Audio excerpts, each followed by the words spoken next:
Hi, we're here together, Sam and I. This is my friend Sam from the Philippines, but now he's a Kiwi.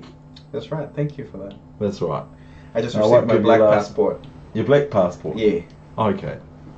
So we're going to look at a game that, I played the other day with a 90 rating points higher than I on chess.com Blitz. Okay.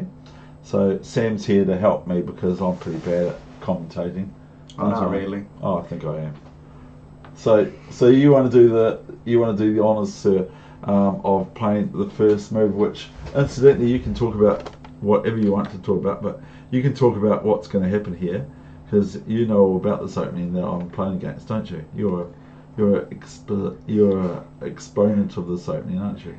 Yeah, I played a Scandinavian opening. Oh, I've already thrown away the opening. Oh no! I played a Scandi almost every single time I'm black against e4. So let's look at the game, shall we? So not too fast. You are playing white. Yes. Against an opponent rated some 96 points in rating at the time above me. So like 2100 plus. Yeah, something like that. Okay, this is the Scandi. Oh, the Scandi, the centre counter. Centre counter. Centre counter. What does that mean? The centre counter. Well, what does that mean to you? By the looks itself, you're striking white again at the centre. Oh. Why is that any good to bring the queen out so quickly? I mean, this looks really weird for black because they're going to give white a tempi here by being able to play knight c3, attacking the queen, and develop at the same time. Right. So what's so good about this opening that I can't understand? Right. Well, I know you won't agree with this because we discussed this many times, but I know, and it's not very popular against top grandmaster level, but there are very strong grandmasters out there who practice this opening. The reason behind this is statistically, if you're playing e4, you might meet the Scandinavian opening 1 out of 7. So 1 out of 7 games you might face Scandinavian players, which means they can specialize in their craft. So when they, like, let's say if I play the Scandinavian, that means they're entering into my specialized opening because that's the only opening that I play against e4. Well, I have other openings as well, but that's one of my main weapons because it's not many players. Like I said, 1 out of 7. If you face a Scandi 1 out of 7 games, that means that it's not very common. And when it's not very common, then when you face it, you might want to like, okay, what's the theory behind this? So that's kind of like the simple explanation about that. So let's look at your game. You played knight f3, c3, knight c3. Oh, knight c3. Sorry, but here you go a different way here for black, don't you? Normally Scandinavian is queen d6. This is a no good move. This is really, really bad, isn't it? Oh yeah, it's pretty obvious. The bishop b5. For anyone who, yes, that's right. Anyone who would like to see what's wrong with this can see for themselves that this move here, and black's already going to lose their queen, which is going to be pretty strong for white players if black plays this carelessly. So your main move here, Sam, is my main move, and can you demonstrate it on the board too? Yeah, and the move Please, that I recommend in this kind of position is actually queen d6. Yes, I've heard you say that, and I have actually seen grandmasters or so similar playing queen d6 in the Scandinavian, and even c6a soon, and then the queen hides in this corner. That's got a special name for it, hasn't it? Because I've seen that in the English chess magazine. Right. That they play c6, queen d6 and c6, or queen e5 check even. I've seen them play queen e5 check, this variation here. Oh yeah. Have you seen this one? And they play queen e5, new variation, and then white's not going to play queen e2 really, because black's probably just going to go, oh yeah, okay, fine, we'll take that. And then they play c6 to put the queen in this wee little fortress here on c7 and play from there. But it looks to a young player of chess, no matter what age they are, any young player is going to start thinking that black's an idiot. Yeah, that's right. Especially if they know some things about chess openings. They're going to think, what a stupid player black is. So that's a really good advantage already, isn't it? That's right, but you can never underestimate that opening, because one of the grandmasters in the Philippines, I forgot his name. The word escaping me at the moment. You can't escape his name. Like, he plays the Scandi almost every single time. Does he? And slaughters opponents for that. So you can't really say that this opening is so inferior. We have a strong grandmaster in the Philippines who demonstrates to have huge success using the Scandinavian opening.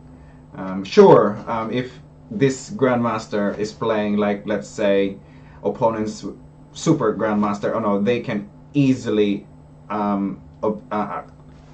what do you call this? They can easily probably get an advantage against black, especially if you're playing against a super grandmaster. But against a fellow grandmaster same rating, I think that the Scandinavian is pretty decent.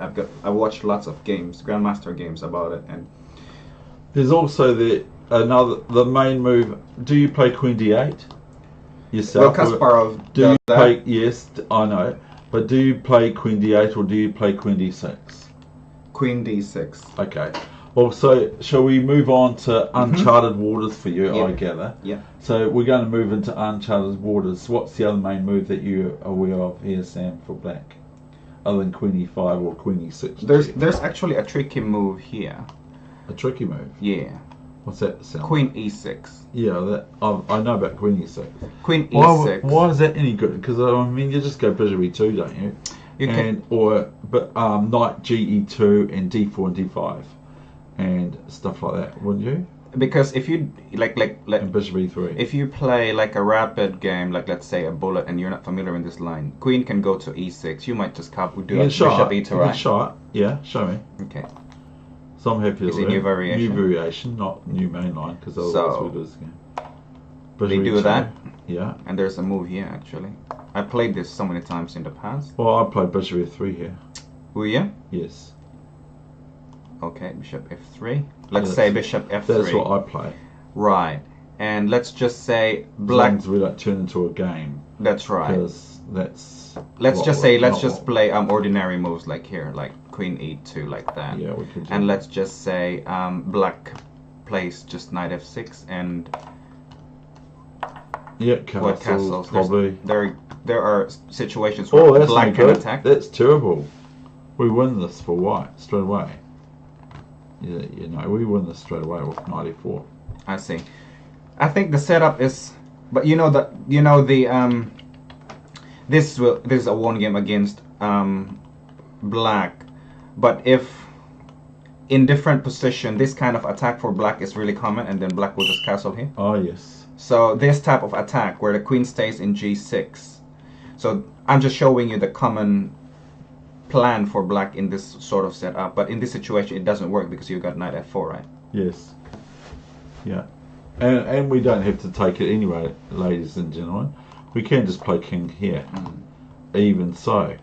Or we can just go Knight G3 if we don't want to try to beat our friend up.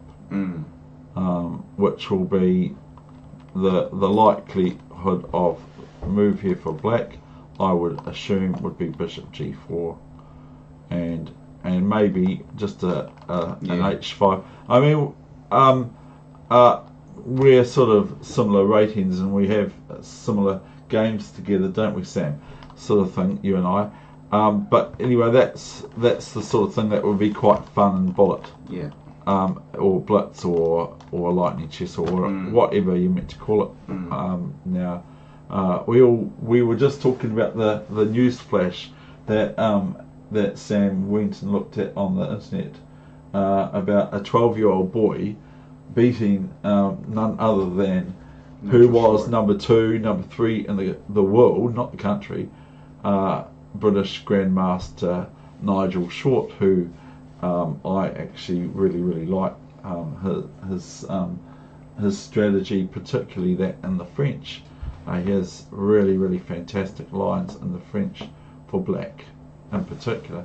But he just forfeited on time, didn't he, with this 12-year-old in about the 5th hour. Or this is the news in New Zealand, about the 5th hour, his opponent, Nigel Short, didn't realise that his clock was ticking and it was the boy's move in a lost position, and the boy clicked his heels somewhat after.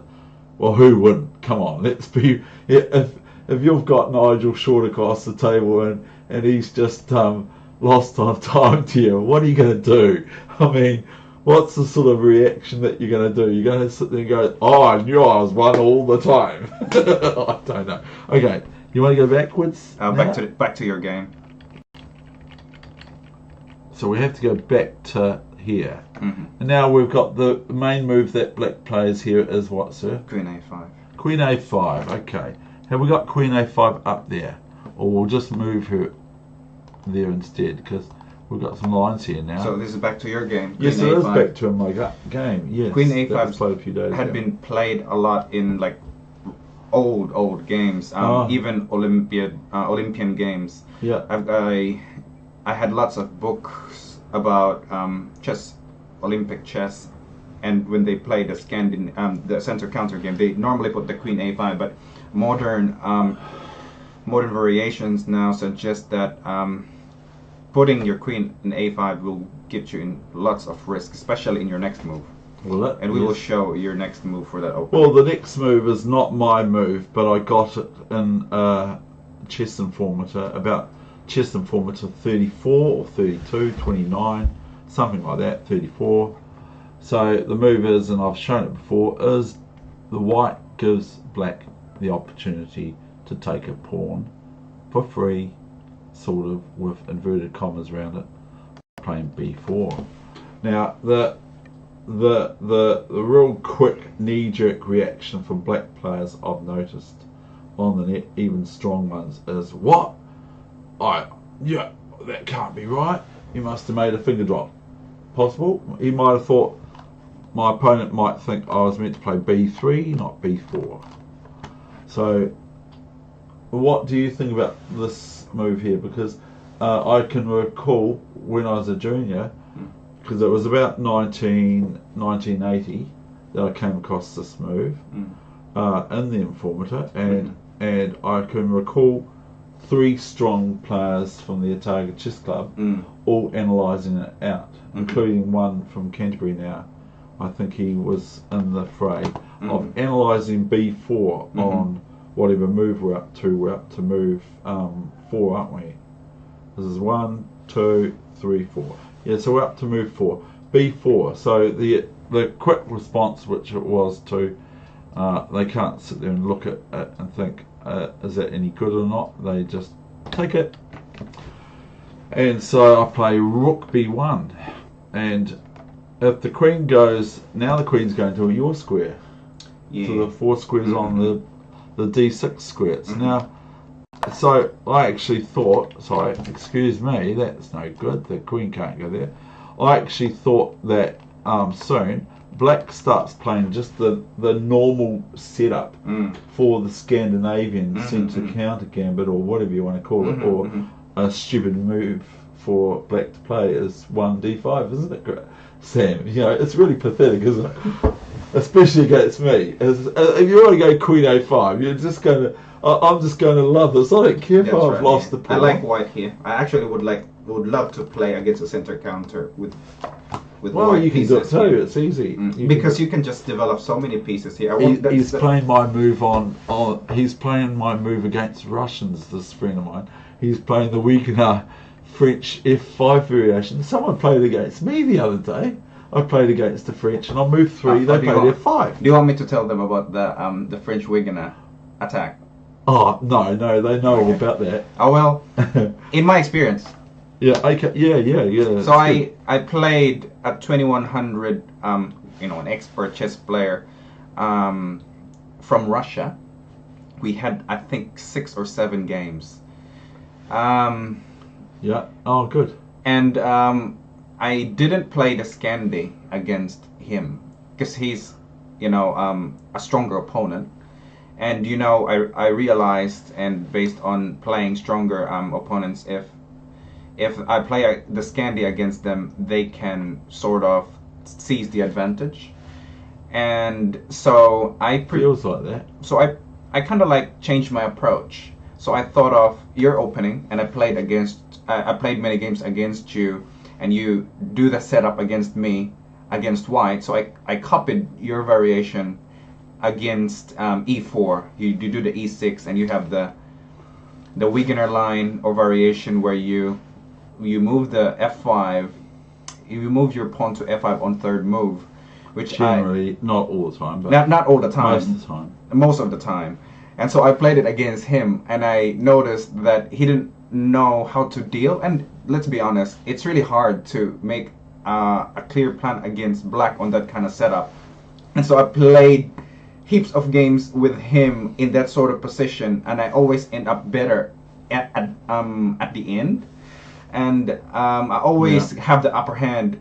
He loses a bishop or a knight, and I'm in a very good position. But the bad thing is that I always have low on time because I overanalyze things. But position is better for black.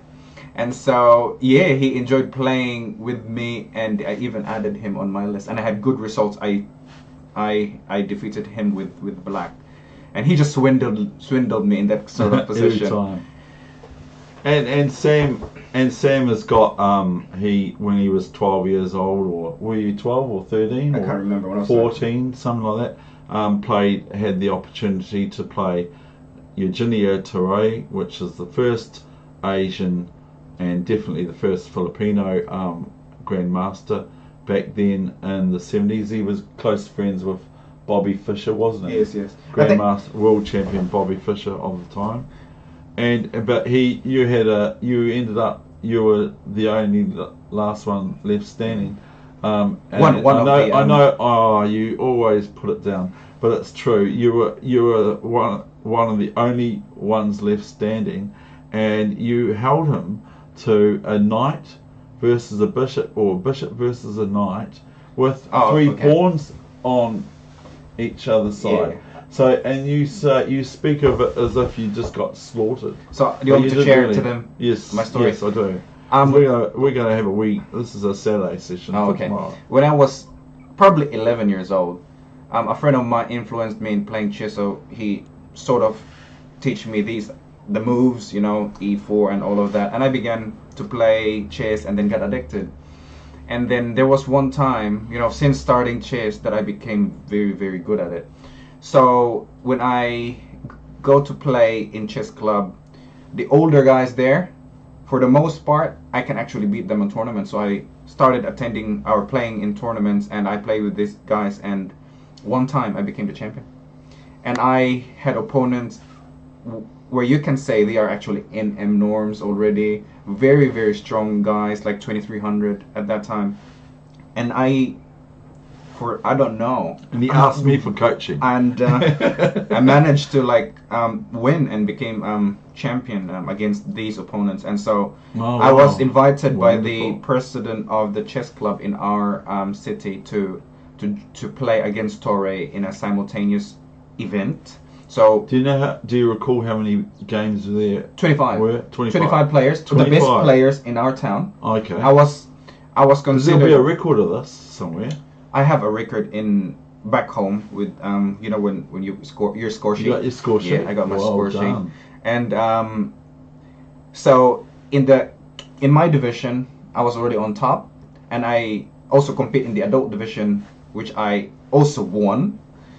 And then so they invited me to play against Eugenio Torre, Grandmaster Eugene Torre, and we played the English opening. So he was white, I was black. So why didn't you? What did you sort of halt with playing chess, or there was? I don't know if you might not be comfortable if you don't feel comfortable answering the question. But did you sort of have a pause in your play when you're playing back then?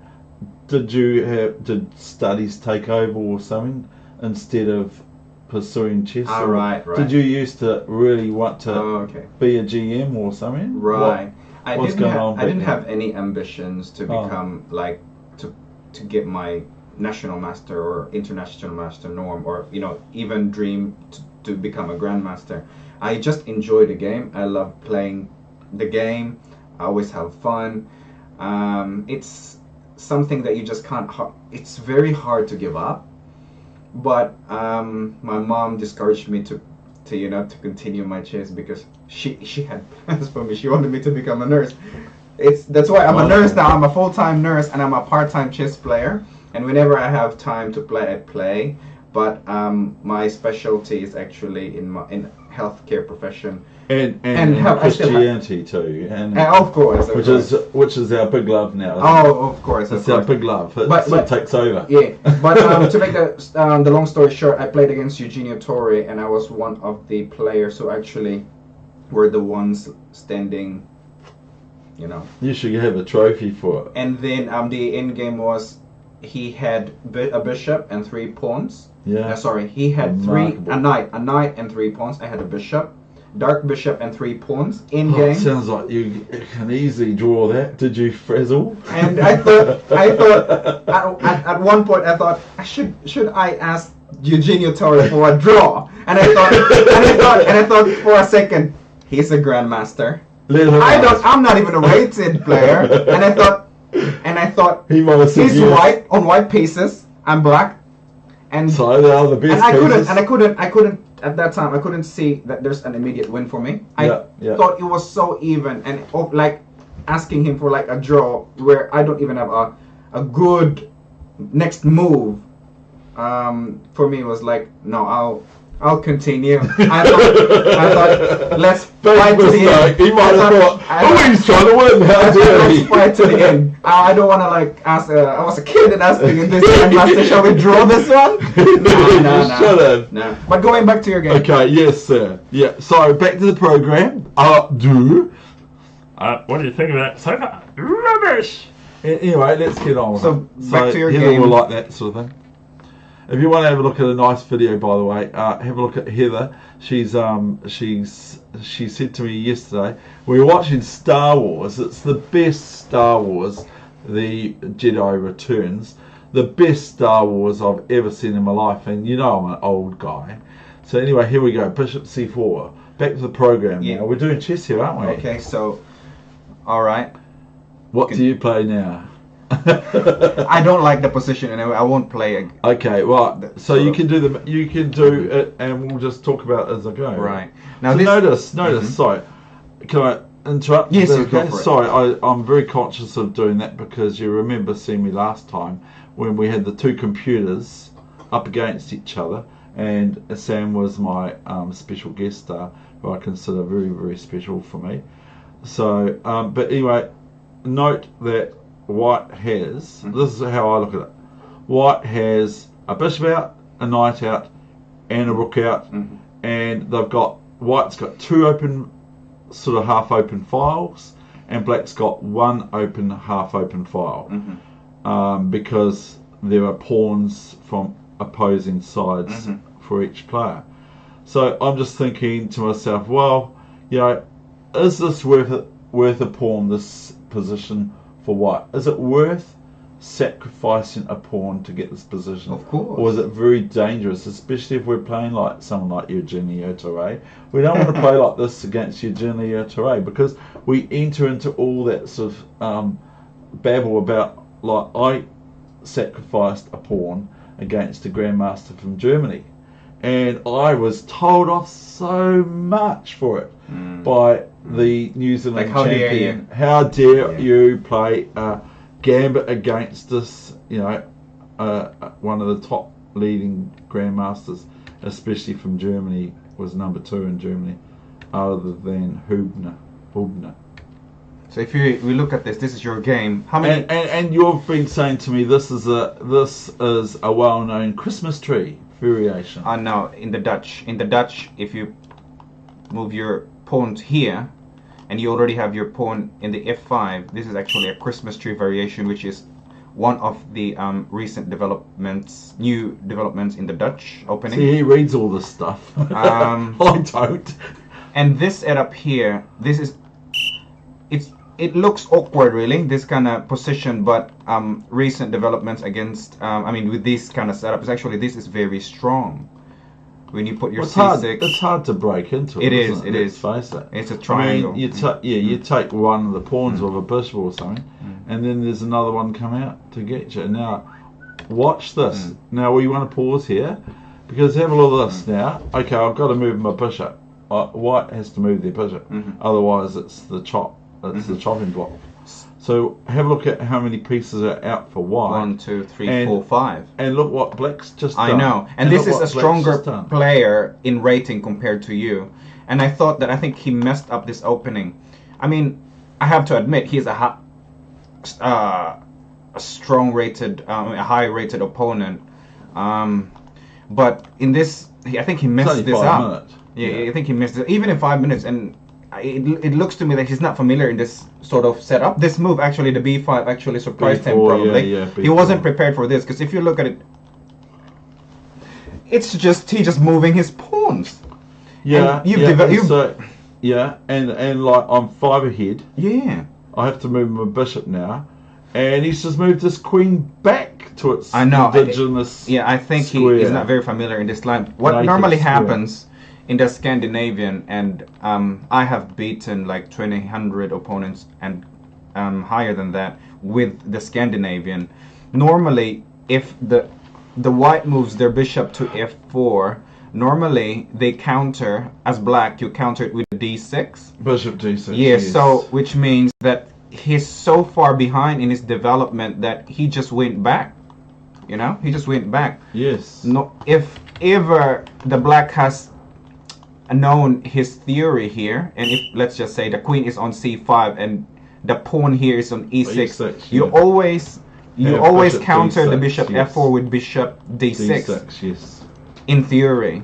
So this one otherwise I've got reasonably good dark square initiative. But what's interesting though is that you didn't really sort of we're not getting there yet. No, but okay, this is very common here. The white player puts the bishop on e5. This is very common here. I didn't know. I'm just playing this blind. And they try to cement this bishop with a pawn on f4. And this is very common here. And it's the big theory surrounding this game, but this is still playable. Well, look at this. Look. Yeah, 2 moves. Black's made 2 moves, really, and there's some pawn moves. They got, and I play bishop. Now, who would put their bishop on e4 and say, "Come on, take my bishop"? And he did. And he did. Right. He or she. He. Now look at that. Ominous. Oops. Maybe. Can we just go back? Yeah. Maybe I would play here for black. This move here, but I thought that this is probably better for black to play than the initial thought is knight c5 and queen takes queen, and then castle or king up or and proceed with the endgame. And proceed with the endgame, which is way better than queen d5. I think queen d5 sort of like been here, done that. Look on the face of the queen. You know, I've been here already. What am I doing back here? And now a5, another pawn move. And the interesting part is, I just want to mention that although you were 5 moves ahead in development, Black's somewhat coming back out again. Black somewhat neutralizes the situation. See? We don't want to go too fast, so Sam. So just want to.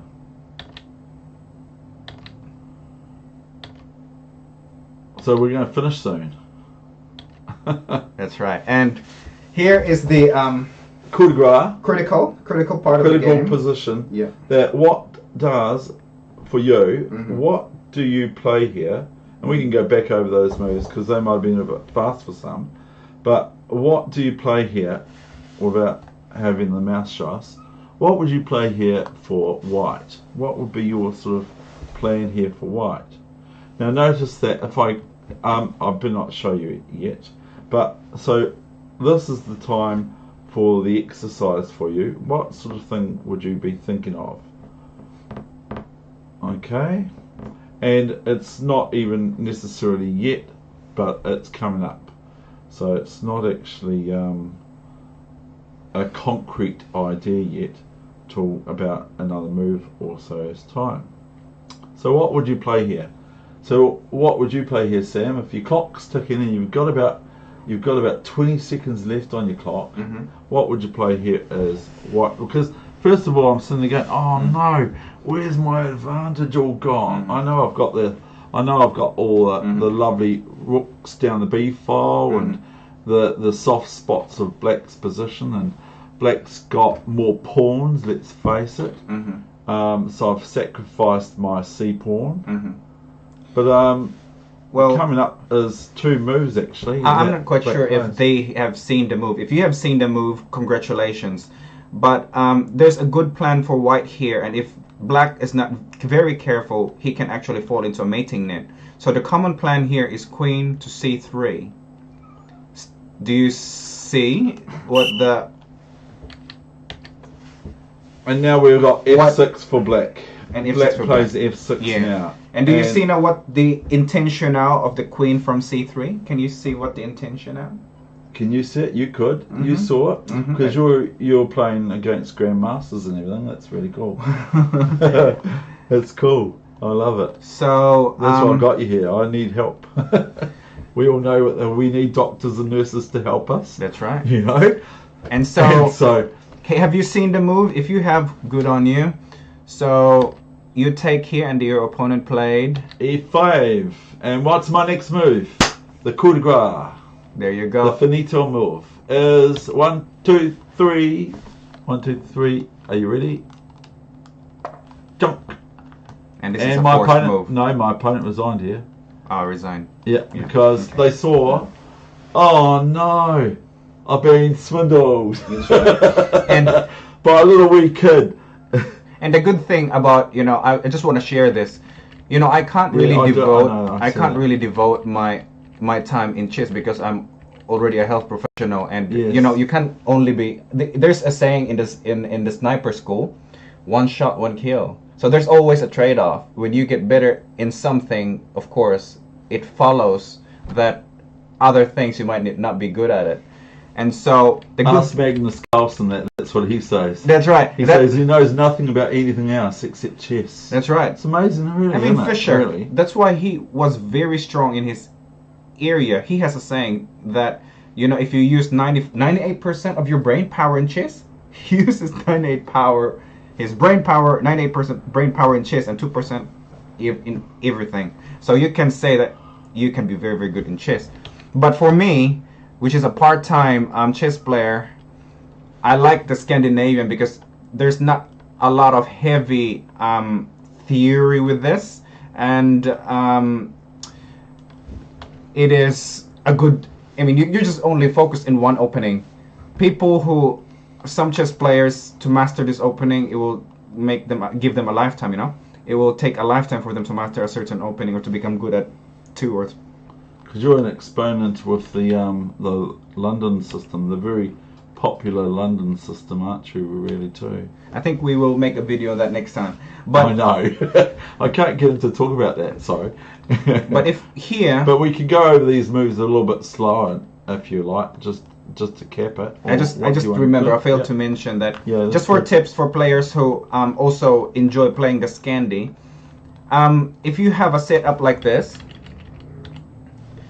setup, this is very solid setup actually. This is a very solid setup, but a lot of. But if you look at the stats, there are more draws in this sort of setup. Oh. So if you'd like to win,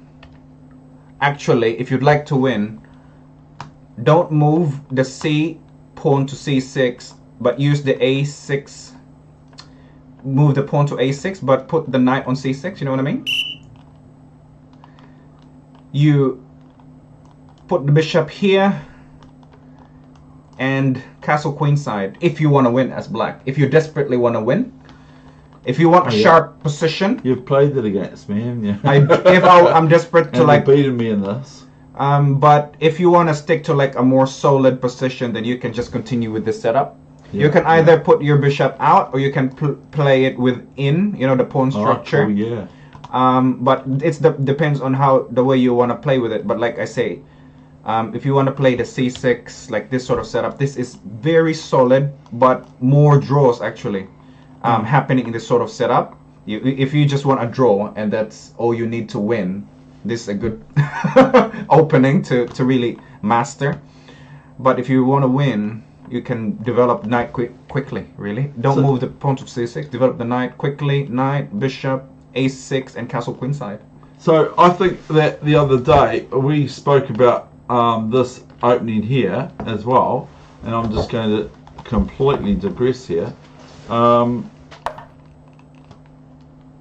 then I'm just going to go here, here, here, here. And it was also a player from the club said he loves this for black. It's sort of like a Scandinavian, but I don't like it for black too much. I like to have my pawns, but I get told that I'm very good in open positions.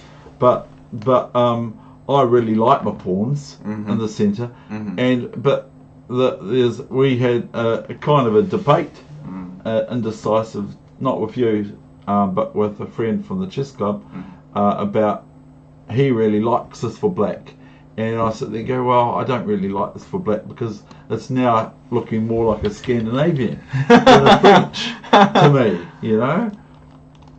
What one do you want to play, Sam? The D5 line? But